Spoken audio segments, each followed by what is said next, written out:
Ninapoangalia sehemu kubwa za umma huu wa Muhammadin sallallahu alaihi wasallam, naona vijana wa Kiislamu wengi wameghafirika, wengine wameteleza, wengine wamesahau kabisa Uislamu wao, lakini pengine wengine hawajitambui kabisa wao wana nafasi gani katika Uislamu. Kijana huyu Muislamu, Allah amemwaahidi kivuli siku ya Kiyama, siku ambayo hakutokuwa na kivuli isipokuwa kivuli chake yeye Mwenyezi Mungu mtukufu. Tumuombe Mwenyezi Mungu mtukufu atuweke katika kivuli chake siku ya Kiyama wote. Maneno haya si ya kwangu mimi mwenyewe, ni maneno ya bwana wetu Mtume Muhammad sallallahu alaihi wasallam. Katika hadithi yake bwana Mtume Muhammad sallallahu alaihi wasallam, hadithi iliyopokelewa na Imamu Bukhari katika sahihi yake na Imamu Muslim katika sahihi yake. Imamu Bukhari katupokelea hadithi katika sahihi yake nambari 6805, na Imamu Muslim katika sahihi yake ametupokelea hii hadithi nambari 1031.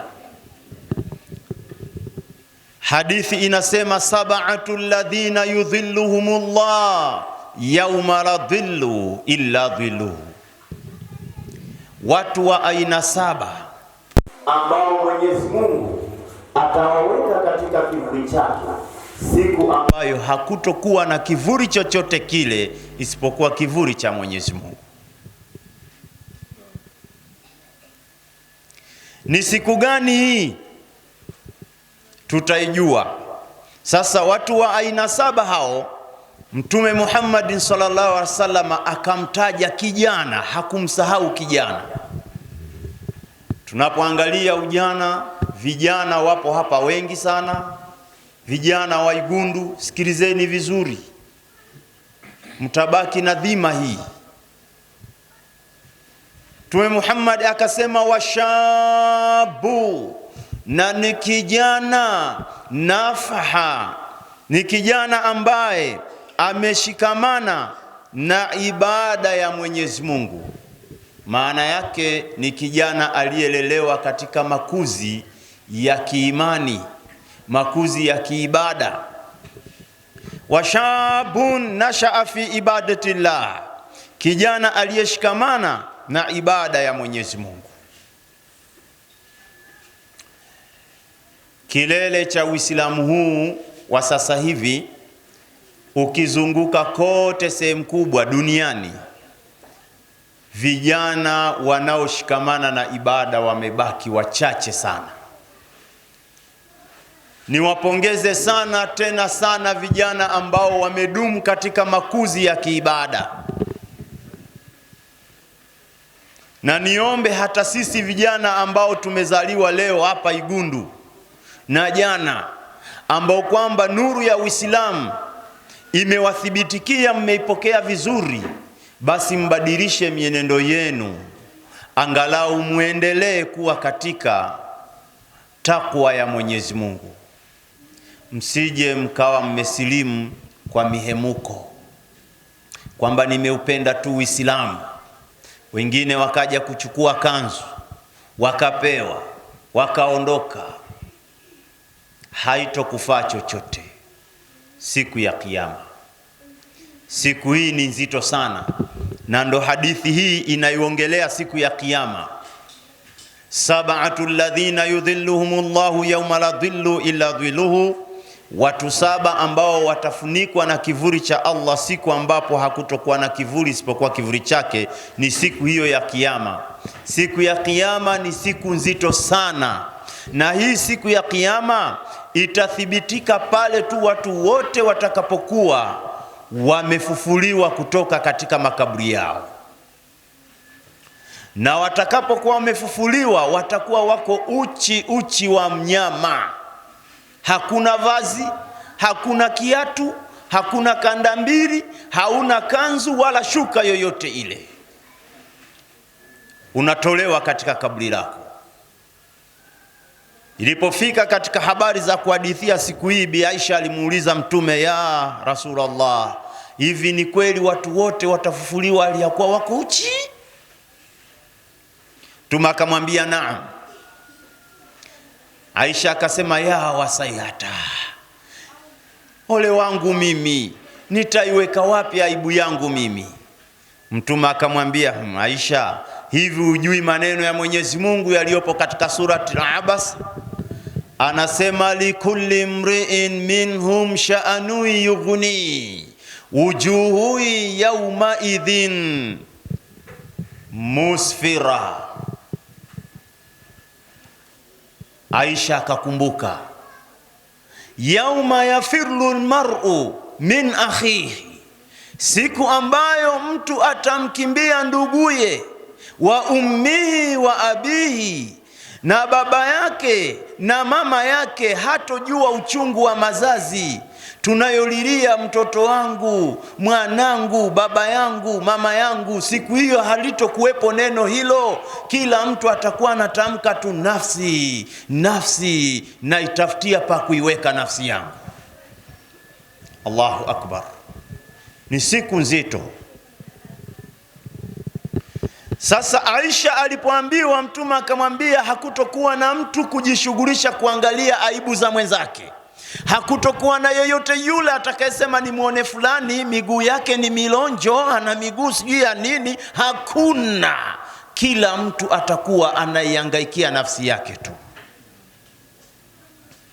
Sasa kijana, Mtume anasema vijana tuzinduke. Kuna fursa hapa. Mwenyezi Mungu Tabaraka wa Taala ameandaa kivuri, na kivuri kile kitakuwa na sifa 7 tu. Sifa ya kwanza kwa haraka haraka anasema ni imamu adirun, kiongozi mwadilifu anayegawa haki kwa watu wake. Na sifa ya pili ndiyo kijana, washabun nashaa fi ibadatillahi, ni kijana aliyelelewa katika makuzi ya kumwogopa Mwenyezi Mungu, ya kumcha Mwenyezi Mungu. Na mtu wa tatu anasema warajulun qalbuhu muallakun bil masajidi, ni mtu ambaye moyo wake umeninginizwa msikitini. Neno hili lina aiba na kinaya. Usifikiri ikatolewa roho ya mtu ikaje ikaninginizwa hapa, hapana. Ni mtu ambaye masaa yote unakuta yeye amefungamana na msikiti. Ukimtaka bwana fulani kamuone msikitini, ukimtaka na yuko msikitini, yani yuko msikitini masaa yote. Sasa huyu naye atakuwa kwenye ofa ya kivuli cha Mwenyezi Mungu. Mtu ambaye yuko msikitini, hana shughuli zingine, hakai vijiweni, hakai kwenye mizozano, mabishano yasiyokuwa na maana, anaona bora niende msikitini. Anatulia, anakaa, anamsabihi Mwenyezi Mungu, analeta adhkar zake, analeta ibada zake, yuko msikitini pale. Mtu wa tatu huyu. Mtu wa nne atakuwa warajulun da'atu imra'atun dhatun mansibin wa jamalun faqala inni akhafu Allah. Ni mtu wa nne ambaye atatokewa kupendwa na mwanamke, na yule mwanamke anavyo vyote vizuri, ana urembo, ana uzuri, na yule bwana akamwambia hapana, mimi namwogopa Mwenyezi Mungu, Mola wa viumbe wote. Ni wangapi katika vijana hata anatokewa kupendwa na msichana au na mwanamke, anamwambia mimi na kila kitu, nina uzuri na mali na nini nitakupa. Hapo ndipo huyo utaona anasema baba, hii chuma, nakwambia sio, si mchezo, nimekufa nimenuka. Vijana wa sasa tumwogope Mwenyezi Mungu inshallah. Na mtu wa tano anasema wa rajulun dhakara Allahu aliyan hatta tafadha ainuhu min ad-dumu'. Mtu wa tano ni mtu ambaye anaweza kukaa peke yake akakumbuka neema za Allah alivyomneemesha, neema za Allah alivyomfadhilisha, alikomtoa mpaka alipomfikisha, akawa mwenye kumtaja Mwenyezi Mungu mpaka macho yake yakabubujikwa na machozi. Huyo ndo mtu wa tano. Na mtu wa sita Mtume anasema wa rajulani tahabba fillah, na ni watu wawili waliopendana kwa ajili ya Mwenyezi Mungu, watafarraka ilaihi, na wakashindana au wakakosana kwa ajili ya Mwenyezi Mungu. Na mtu wa saba anasema wa rajulun tasaddaqa bi sadaqatihi hata akhfaha, akaifikia hatua ya kuificha kwa usiri, ametoa sadaka yake kwa siri sana, hata la ya'lama shimaru bima yunfiku yaminuhu, paka mkono wake wa kushoto usijue kilichotolewa na mkono wa kulia. Sasa hawa sijakusudia kuishi nao mimi, ninaishi na huyu kijana tu. Katika hawa watu saba ninaishi na huyu kijana. Ninawaomba vijana wa Igundu, dua zenu, haja zenu, makusudio yenu Allah mtukufu ameyasikia. Tulikuwa tukipita Igundu hapa, mimi nilikuwa naenda huko sehemu moja kule mbele kabisa hapa anaitwa Mshigondo, naenda kule kustiri marehemu wa Kiislamu waliofishwa. Watu wanasema Igundu hatuna msikiti, Igundu tukipata msikiti bwana, na ni vijana hao, tunahitaji msikiti. Allah amejalia wepesi, msikiti umepatikana. Inabidi tumshukuru Mwenyezi Mungu kwa hili. Sasa tusisaliti nafsi zetu, kwa sababu nia zetu Allah alizisikia na akawa tayari ametuletea, ametufanyia, tumepata wepesi, msikiti tumeupata. Allahumma amin. Sasa tutumikie jambo hili la ibada kwa sababu tulitia nia. Na wakumbuka vijana walioniambia maneno hayo hapa Igundu. Sasa kijana wa Kiislamu anahitajika ajipambe na ibada ya Mwenyezi Mungu, amuogope Mwenyezi Mungu, amtumikie Mwenyezi Mungu. Hakuna yeyote katika ujana ndani ya Uislamu upite ujana wako usifanye lolote kwa ajili ya Mwenyezi Mungu. Tukiangalia mnyororo wa mitume na manabii, walifanya kazi wakati wa ujana. Mtume Muhammadin sallallahu alaihi wasallam, wahayi unamkuta akiwa ni kijana miaka 38, anakimbilia miaka 40, ni kijana, anajitenga katika pango la Hira, na malaika anamtokea kule, anamwambia ikra bismi rabbika alladhi khalaqa. Vijana wengi wakati wa mtume wamekuwa ni sababu yao sisi kuupata Uislamu. Uislamu umetufikia huku kwa sababu ya vijana wa Kiislamu waliomkubali mtume wakamuunga mkono, wakina Umar wakiwa ni vijana, wakina Abdurrahman ibn Auf, wakina Mus'ab wakiwa ni vijana, Abu Dujana, ni maswahaba wale wote, wakina Bilal bin Rabah, mtu wa Ethiopia hapa, tena mweusi, ngozi nyeusi. Kwa Warabu ilikuwa ikidharaulika, kwa Mungu hakuna kudharauliana. Bilal bin Rabah kijana, anateswa nyumbani akiwa ni mtumwa kwa Umair bin Kharafi. Joto la jua limepanda kiasi cha gredi nyingi, kutembea kwa miguu bila kanda mbili au viatu huwezi. Katika joto hilo ndilo Bilali analazwa akiwa kifua wazi, anawekewa mawe juu, anaambiwa mkufuru Mwenyezi Mungu, hali ya kuwa ni kijana. Bilali anasema Allahu ahadun Allahu ahadun, Allah ni mmoja tu. Umair akachukia akasema simtaki hata bure. Anakombolewa na Abu Bakar Siddiq. Abu Bakar anamwambia Umair, nitamnunua hata kwa gharama za kiasi gani, nitamnunua. Abu Bakar akamnunua Bilal bin Rabah akiwa ni kijana, akamkomboa kutoka katika utumwa kwa Umair kwa gharama kubwa.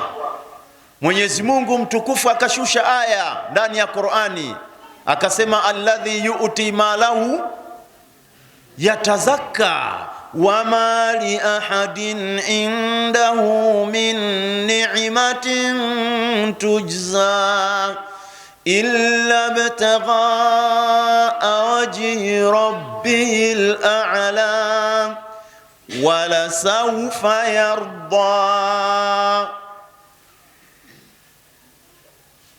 Aliambiwa maneno hayo Abu Bakar, wanaotoa mali zao bila kujali, wakitafuta radhi za nani?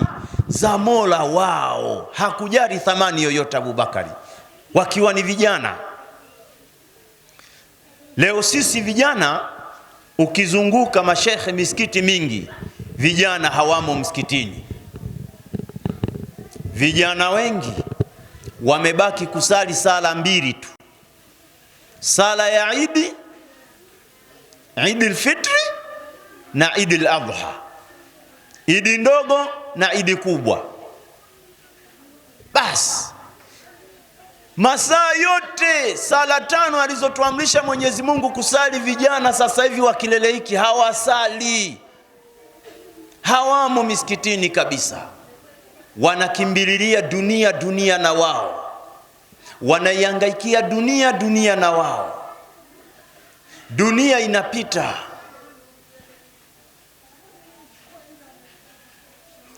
Tumwombe Mwenyezi Mungu atuondoe katika dhima hili la kuwa bize.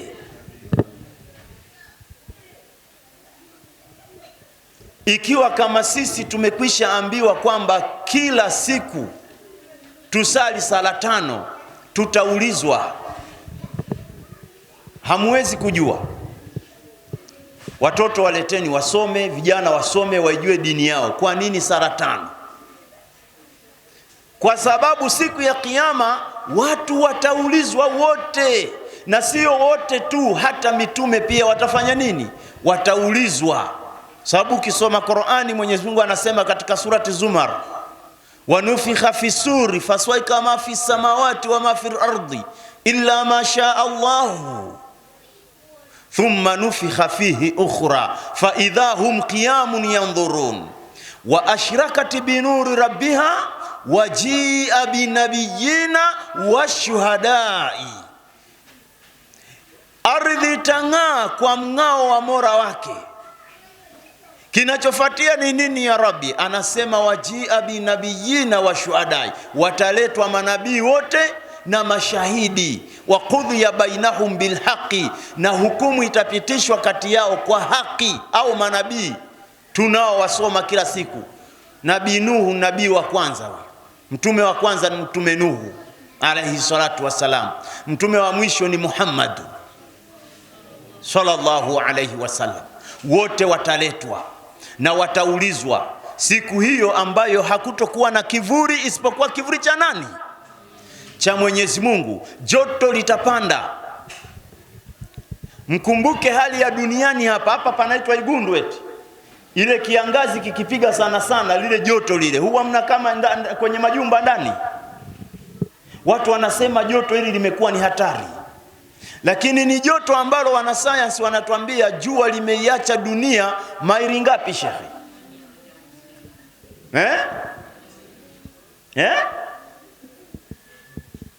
150 kutoka dunia kuelekea jua ni maili milioni 92 na nukta kadhaa. Maili milioni 92 na nukta kadhaa. Lakini joto lake hapa sisi tunafanya nini? Tunaliogopa. Tunatafuta feni tunaweka misikitini. Sasa siku ya Kiyama Mtume anasema kwamba jua litatelemshwa kidogo tu kama maili moja, na watu wataogelea katika majasho yao kutokana na madhambi yao, watahangaika pa kuokoka hakuna. Mwenyezi Mungu anasema ya wadul mujrim lau yaftadi min adhabi yaumi idhim bibanihi wa ummihi wa akhihi wa fasilatihi allati tuuwihi wa man fil ardi jami'an thumma yunji. Allahu akbar, ni maneno ya Mwenyezi Mungu haya. Siku hiyo mtu muovu, sikiliza we kijana, mada inasema kijana wa Kiislamu, msilale. Acheni kulala. Kuna watu hapa wanavuta uradi sasa hivi, macho yamekuwa mekundu tu. Tunaleta elimu, zingatieni. Siku hiyo mtu muovu ataomba amtoe baba yake, amtoe mama yake na mtoto wake kafara. Maana yake anaweza kumwambia Mwenyezi Mungu, kama ni mtoto wangu chukua, kama ni nani ua, na ndugu yangu ua, ili mradi mimi nifanye nini? Niokoke. Ndio Mwenyezi Mungu anasema ya wadul mujrim lau yaftadi min adhabi. Anaomba atoe kafara kwa adhabu atakayokuwa ameipata. Yaumi idhim bibani, kwa watu wake, kwa watoto wake, kwa mama yake, kwa nani. Lakini sivyo hivyo tu, hawatatosheleza hao. Atasema wa man fil ardhi, na vyote vivyomo duniani katika ardhi, thumma yunjihi, ili kusikisha yeye aokoke. Tumuombe Mwenyezi Mungu atukinge na siku hii. Semeni amina. Tunapoyataja maneno haya, wengi huwa wanafikiri kwamba, wanapenda kusikiliza, wanafikiri ni visa tu, kwamba ni visa vinapita. Lakini watu wataulizwa, mitume wataulizwa, na baada ya kuulizwa, uwe kijana, uwe nani, hata kama umekuwa mzee, elewa utaulizwa katika ujana wako pia. Uliufanyia kazi gani? Ujana wako ulitendea kitu gani? Na leo vijana sasa hivi wanasifika kwa kuwa mabaunsa, wakabaji, walevi wa bangi. Kijana wa Kiislamu sasa hivi unamuona maisha yamekwisha kabisa, anatembea barabara ni lake, hajui atokako wala aendako. Uraibu umemshika,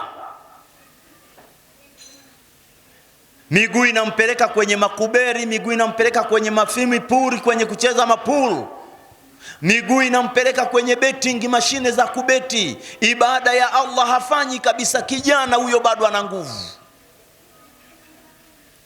Ukija ukimuuliza, bwana, anakuambia mimi bwana, niache jinsi nilivyo. Allahu akbar.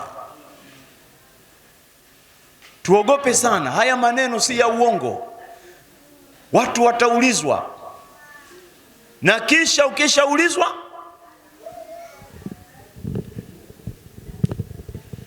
hiyo siku ndiyo ambayo vitu vyetu sisi tulivyoumbiwa na Mwenyezi Mungu vitatutolea ushahidi.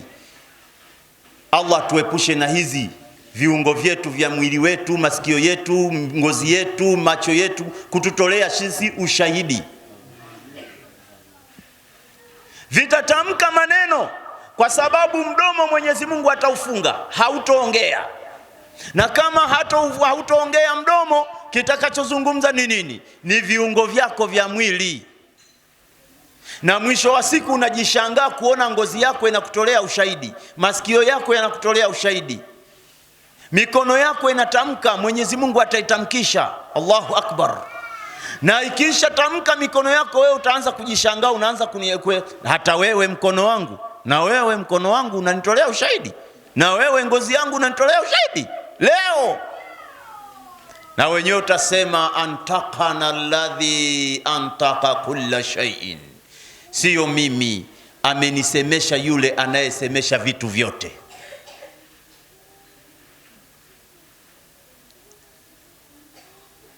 Watu joto litawapanda, watakosa pa kukimbilia. Maandiko yanatuambia watu watamkimbilia Nabii Nuhu. Anasema nendeni kwa Nuhu, Wakifika kwa Nuhu anamwambia Nuhu, tuombee kwa Mola tupunguzie joto la adhabu kiasi hiki siku hii ya kiyama. Si kijana si nani, sasa wamehangaika na majasho, wanaogelea kwenye majasho yao. Nuhu anawaambia hapana, mimi siwezi chochote. Watakimbia kwa Nabii Adamu. Nabii Adamu atawaambia mimi nilishindwa, nikamwasi Allah, nikala tunda, na yeye Allah amenighadhabikia na kunikasirikia mpaka leo, na nina imani hasira ya Mwenyezi Mungu toka kipindi hicho na hadi leo hatokuwa mwenye kukasirika baada ya siku ya leo. Takbir. Nabii Adamu atawaambia nendeni kwa Nabii Nuhu, huenda atawaombea. Watu tutakimbilia kwa Nabii Nuhu. Tukifika pale Nabii Nuhu naye anasema hapana, atashindwa. Nendeni kwa Musa, kwa Musa atashindwa. Nendeni kwa Ibrahimu, Ibrahimu atashindwa. Nendeni kwa mpaka kwa Isa. Watu Isa naye atasema hapana, mimi nilikuwa nimepelekwa na Mwenyezi Mungu kwa watu wangu wakafika wakabadilisha badala yangu, wakanifanya mimi kuwa Mungu, wakamwacha Mungu mkuu. Ndio wanaosema Yesu ni Mungu, Yesu ni Mungu. Siku hiyo naye ataulizwa. Soma surati Maida, nasema mitume wataulizwa. Wataambiwa nini mnajibu mitume? Mwenyezi Mungu atawauliza, na wao watasema hatuna elimu sisi isipokuwa kwa yale uliyotuelimisha ya Rabbil Alamin. Nabii Isa naye atawaambia mimi watu waliniita Mungu, wakaniambia mimi ndo Mungu, na mimi nasubiri kujibu. Nendeni kwa Nabii Muhammad sallallahu alayhi wasallam, Nabiyul Ummiyin, Khatamul Anbiya. Huyo ndiyo mwombezi wa viumbe wote. Na Mungu atamuuliza Nabii Nuhu, tulikutuma duniani kupeleka ujumbe kwa watu wako, je, ulipeleka? Nabii Nuhu atasema naam. Lete ushahidi. Shahidi yako ni nani? Nabii Nuhu atasema shahidi wangu mimi ni ummati Muhammadin. Ummati Muhammadin tutaletwa sisi, ndo watu wa ummati Muhammad. Tutaulizwa eti mnasadikisha kweli Nuhu alileta ujumbe wake kutoka kwangu? Na sisi tutasema naam. Atasema Nuhu alikuwa ni mtume wa kwanza, nyie mlikuwa kwa Muhammad mtume wa mwisho. Mlijuaje kwamba Nuhu alifanya nini? Alileta ujumbe. Na sisi tutamjibu, tutasema tumesoma katika Qur'an. Surati Nuhu inasemaje? Inna arsalna Nuhan ila qaumihi an anzir qaumaka